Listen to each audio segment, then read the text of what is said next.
In the previous video, we looked at navigation around the operator work queue and just some basic navigation around the permit application form. What I'm hoping to do over the course of probably the next two videos is to actually take you through from beginning to end of completion of the permit application form. So we've just opened it up within the forms application, and the questions that are asked are basically the same as those which appeared on the original ETS1 Excel spreadsheet version of the permit application.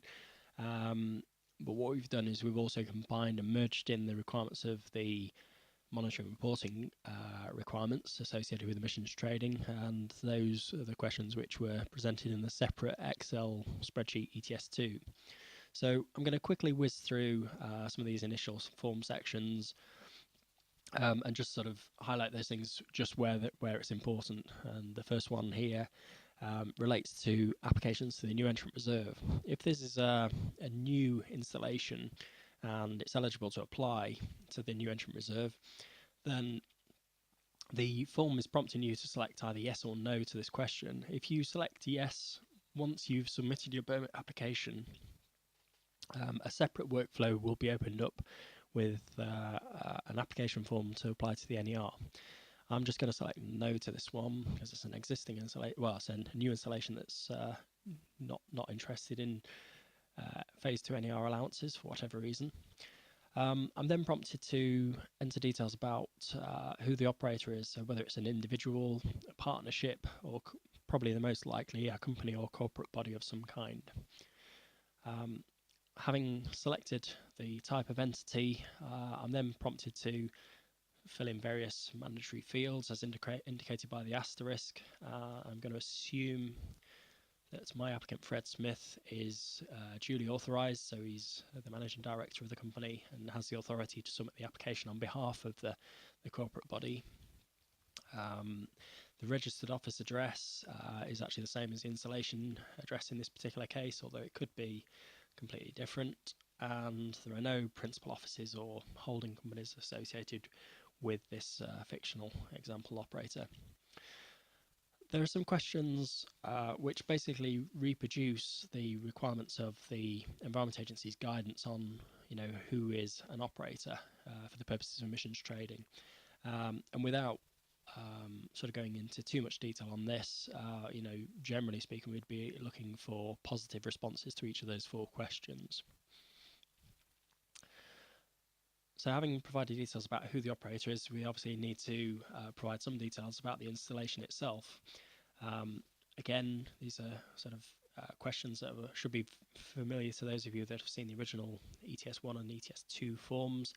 I'm going to keep it very, very brief, just for the purposes of keeping the video short.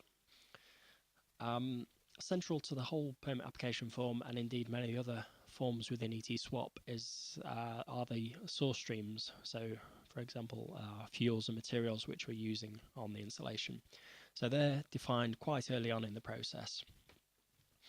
Having clicked from that table, I'm taken into a subform where I'm required to provide each of these source streams individually. The general format of providing the references is to use an F if it's a fuel or an M for a material, and then to assign numbers increasing F1, F2, etc.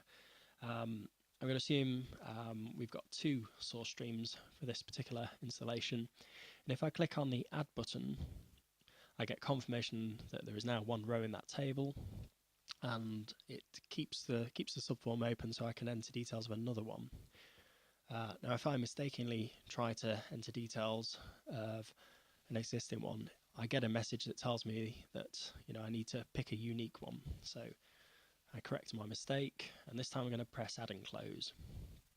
And if I scroll down now to my table, I can see that those two source streams, the fuels, natural gas and gas oil, have now been added to my list of source streams. The next section requires me to provide details of the actual equipment or processes that are giving rise to the emissions. So the Schedule 1 activity number relates to the regulations for emissions trading. Technology is the generic technology type, so whether it's a boiler, a gas turbine, a kiln, a paper mill or something similar, and then the capacity of that equipment. So I'm going to assume, for argument's sake, that we're looking at a 20 megawatt thermal boiler, or a series of boilers that have a capacity of 20 megawatts. They have a common emission point convention we tend to use is A for emissions to air, a description for that emission point, it's going to be main stack, and the greenhouse gas that we're reporting or being permitted for in this particular case, and in most cases, is CO2, carbon dioxide. Occasionally there are some permits with nitrous oxide, but they're the exception rather than the norm. I'm then required to provide my emission sources and the references we use for those. So I'm going to call those, well, my boiler S1, I assume there's just one of them, and the fuel source streams or material source streams that are used by that technology type. For the purposes of filling in ETSWAP, the system is expecting a list of source stream references that are separated by commas, and it will know if we haven't previously specified them, and it will generate errors telling me that I need to add those fuels or materials first before I can list them in this table. So there's my technology type and my fuel. I assume there are no directly associated activities or non-scheduled activities, and navigate to the next section of the form. So the next section is asking me about eligibility for an installation with low emissions. There's more details in the monitoring reporting guidelines, but I'm going to take advantage of this because I'm an installation that's emitting around about 10,000 tonnes, so we assume that we're eligible. I'm then required to specify the actual methodologies we use to report our emissions. Probably most installations will be selecting the first option, calculation, and there may be the odd occasion where an installation may use measurement for part or all of their emissions. Prompted to provide a concise description. I'm going to keep mine very concise, just reproducing the equation in Annex 2 of the guidelines. I don't intend to say anything about a fallback approach, but check out the monitoring reporting guidelines if you think that might be relevant. I then need to describe the sampling and analytical approaches that apply to those fuels. For most installations, there probably won't be any sampling.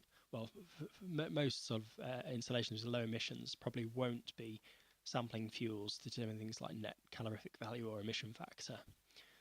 And generally speaking, we would look for some comment that no sampling is being carried out, and therefore the standard and frequencies that are asked for in the next section are just simply not applicable.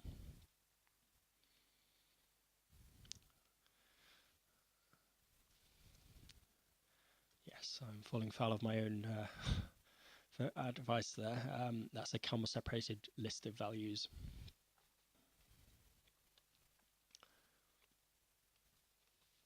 Similar information is added for the analytical approaches.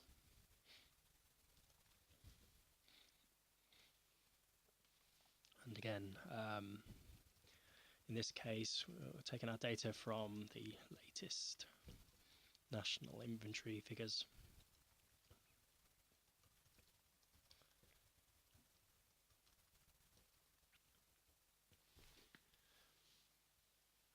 And the standard frequencies are all not applicable.